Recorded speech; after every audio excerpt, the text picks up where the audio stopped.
smart choices look like when it comes to finances? What should people be doing? And it taps into what we were talking about people being afraid of finances. I think possibly maybe it's a millennial generational thing. We're not attuned to savings as much as older generations. That whole attitude towards money, I think, has possibly shifted. People are waiting for, we're a very consumerist culture. People are waiting for a huge paycheck rather than those small changes. What do smart choices look like?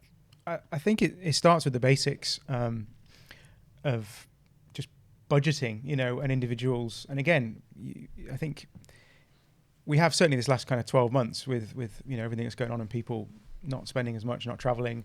There is definitely a shift, and we see it in our network of individuals that we would typically not consider our typical client, wanting to gain financial advice, wanting to save, want to invest because they've got spare cash. But I think to answer your question, the basics of people just managing their money properly, budgeting, working out what they're spending, working out what they actually have to save.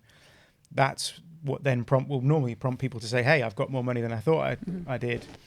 I need to do something with it. And that's where there is this stigma around, financial advice, financial advisory firms. You'll typically see them on a high street in a fancy building, green leather sofas and panelled walls. And that's not something where most people would go and have a conversation about, hey, I want to save and invest £1,000. Mm-hmm. So I think that's the kind of, we're trying to change the way that we communicate with the general public and people out there.